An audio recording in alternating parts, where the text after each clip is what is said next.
everybody, this is Merulu, and welcome back to Let's Play Sakura Shrine Girls. We're on part 9. I forgot everything that happened since last time, since it's been quite a while, and I apologize for that.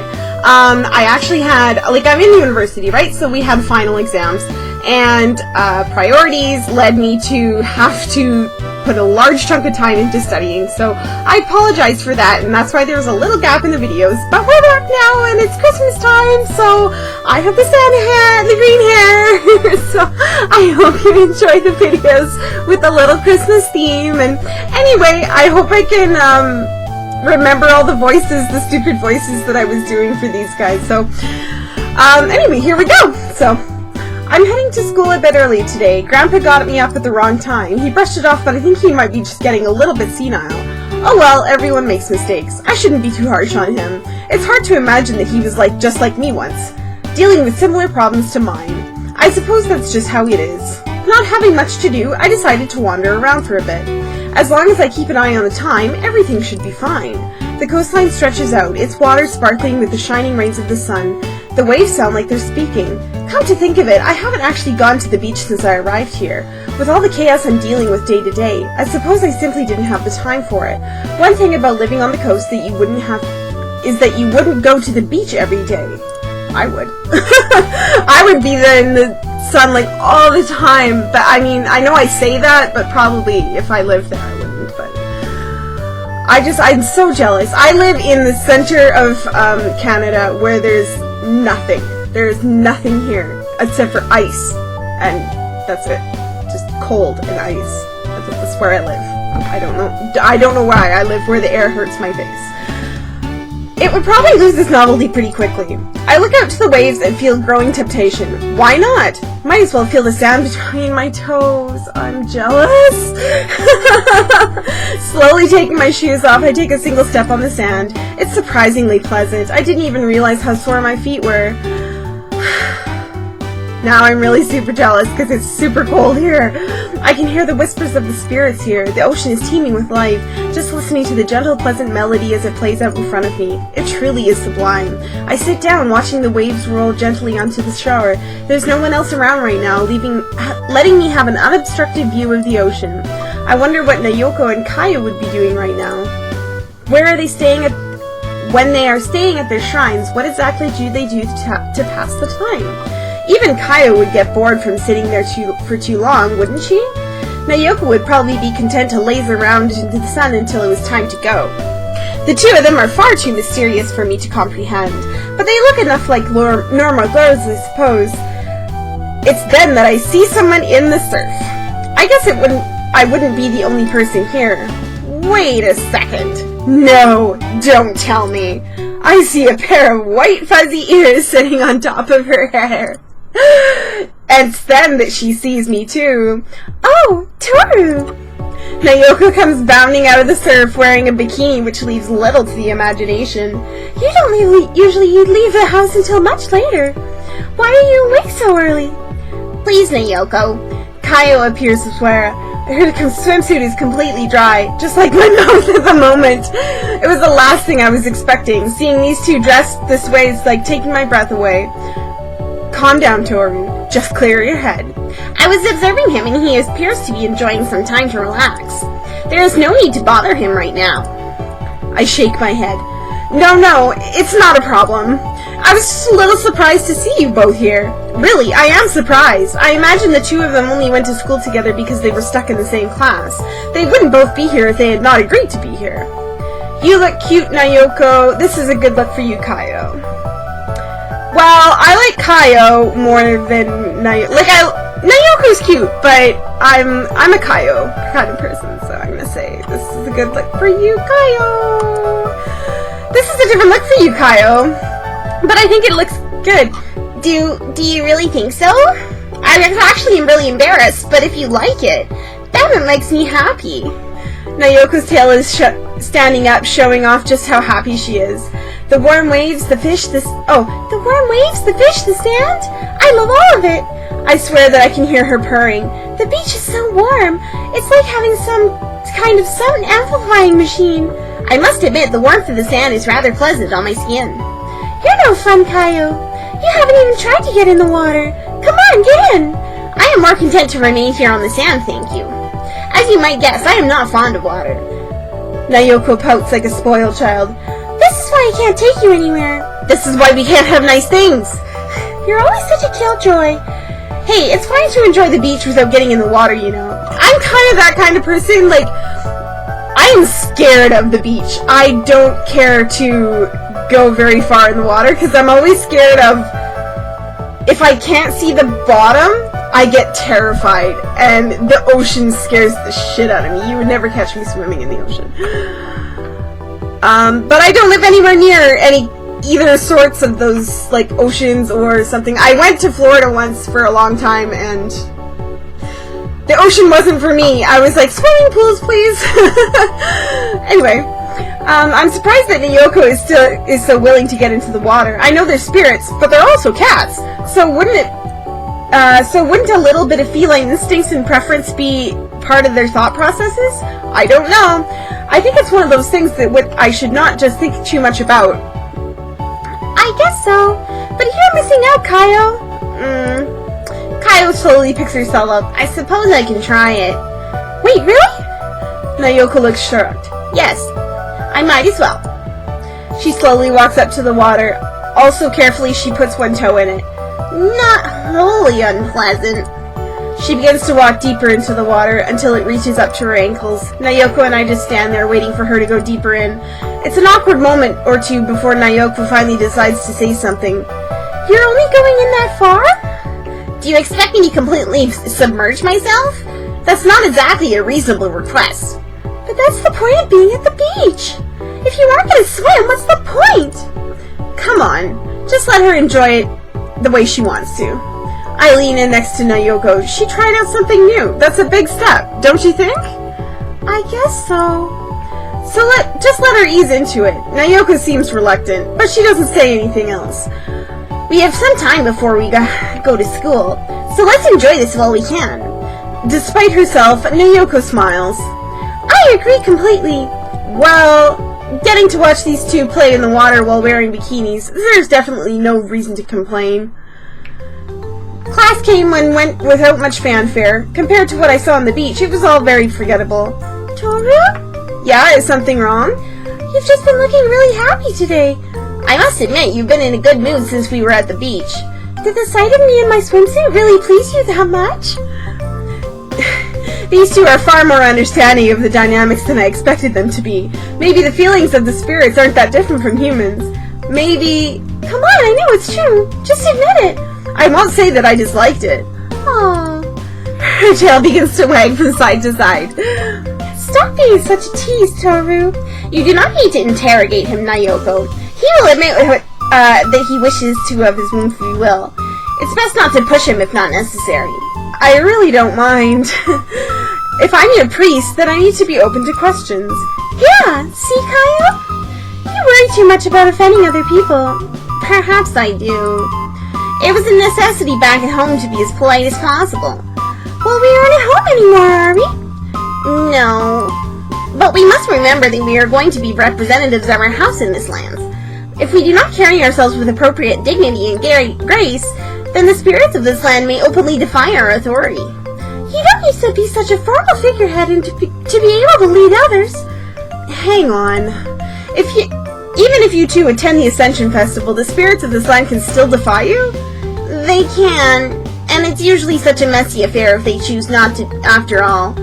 But if a guardian spirit is settled into a shrine and the spirits do not listen to them, it can cause a number of unprecedented events across the land. Sorry, I feel like my tongue gets a little twisted sometimes. Sorry, I just killed my own volume. So, while we have some of the power, their cooperation is preferable to us forcing our will on them. We were often told stories of shrines whose spirits lost respect of their dominion. The spirits of those lands often ran wild and caused lots of chaos. That doesn't sound particularly good. It's no wonder this festival is so essential. I suppose a lack of order quickly plays out in places without any authority as well. So ideally, someone who can command their respect should partake in the Ascension Festival. At that anyone would respect someone who is polite all of the time. I will approach it in my way, and you can approach it in your way. We will see whose way is correct after the festival, Nayoko. I really wish these two would stop doing this to each other. They will probably spend an eternity arguing with one another long after the festival is over if this keeps up. You'll see, Kaio. The spirits of this land will be flocking to me once I establish my dominion. Well, all of them will ignore you and your shrine will be forgotten. Do you really believe so? Of course that's what will happen. I completely believe you. Nayoko's cheeks puff up. Don't push me off like that. I'll push you off in whatever way I please. Well then, see if you can push me off like this. Like what? Oh, nothing. Just this. Nayoko quickly tackles Kaio and wrestles with her. What? What are you doing? Get off me! Make me get off! Of the sentences I've never wanted to say, take that out of context. Trust me. Make me get off. What are you doing, Nayoko? She's reaching behind Kaio. Oh dear. Ah!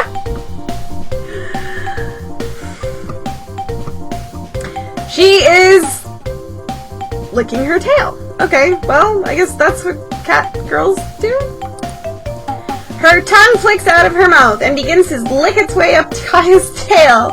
Kaio immediately reacts to the sensation. The weird position they have ended up has given me an unobstructed view up Nayoko's skirt as well. I don't even know what to say. I'm so awed by the scene in front of me that I am unable to even utter a word.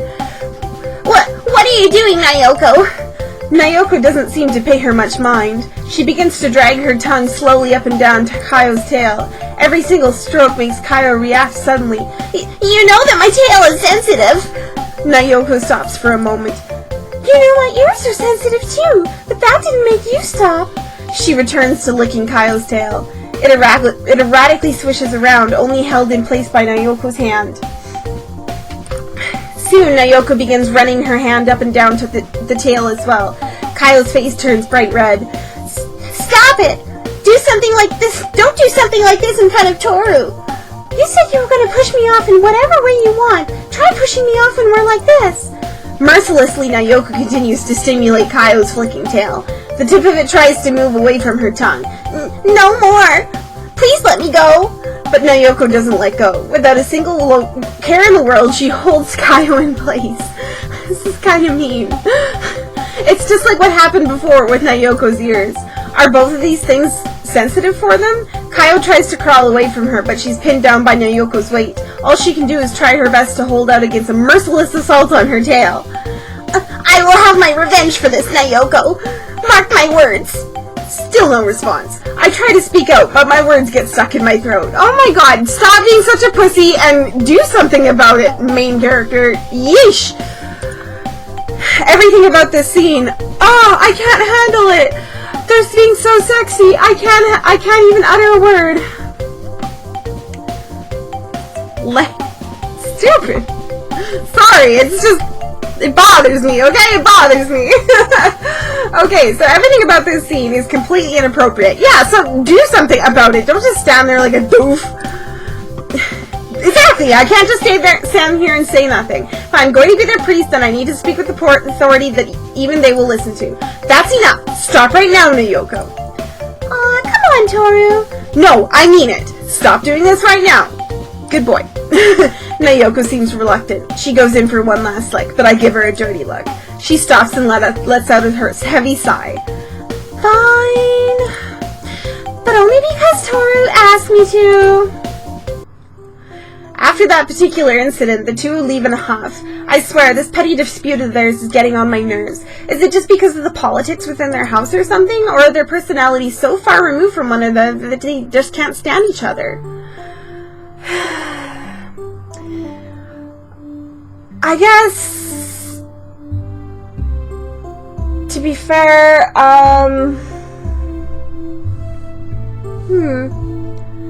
like, Kaio wasn't nice to her.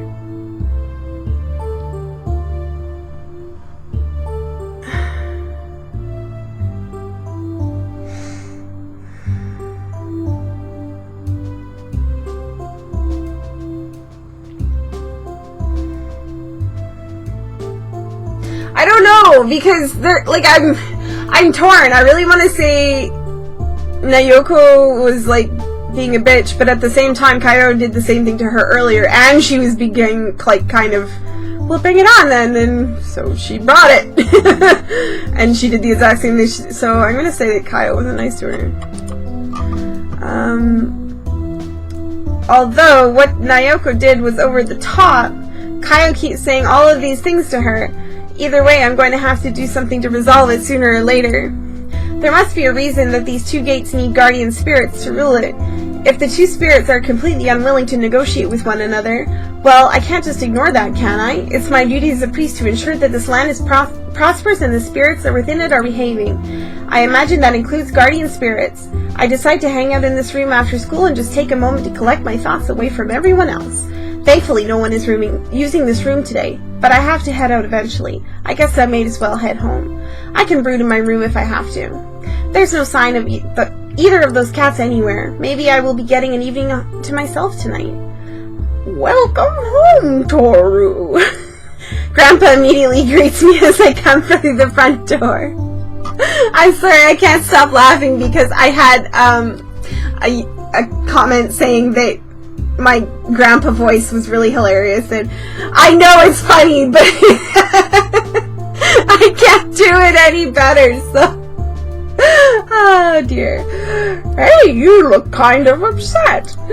Did something go wrong? Those two stray cats were fighting again. I thought they were taking steps in the right direction at first, but now it looks like the two of them are just becoming worse. Ha! If you think that's bad, you should have seen them when they first arrived. You're telling me they used to be even worse than this? As far as I know, the two of them have always hated each other. No one really knows why, not even their house. So there really isn't any good reason for it? Well, Toru, you just have to accept that some people don't get along with one another. People don't necessarily need a reason to dislike someone. Mind you, they've been doing a lot better since they ended up here. Oh no. How bad was it? The two of them refused to speak with one another at first, and without a priest they just stayed in their shrines. It was quite a mess when I turned up, believe me. I had to explain to them that their priest had not arrived yet. Now that made them anxious. What would have happened to them if you hadn't turned up? They would have slipped back into the beyond eventually. Now that would have been a messy affair, since these lands need guardian spirits. Believe me, the two of them would only hiss at each other before.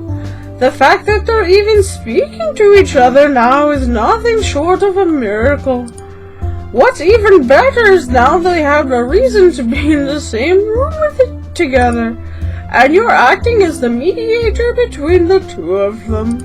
I think my voice is changing as I'm talking. I don't know. I know you think your things aren't going well, but they're making good progress. I don't know what happened today, but you can't expect everything to keep going smoothly. Life has all sorts of bumps, hiccups, and mishaps waiting to test around the corner. It sounds like you... This video's running way long. I gotta cut it. Okay, you know what? I will end the video. I know it's in the middle of a conversation, but I gotta end the video because I'm running way out of time. So, anyway, I will stop the video here. We'll continue on next time in part 10. I'll say thank you for watching. Make sure to check out my channel for other videos that I've done. If you want to leave a comment, leave the comment in comments below. I will be sure to reply to you. And we'll see you in the next video. Bye!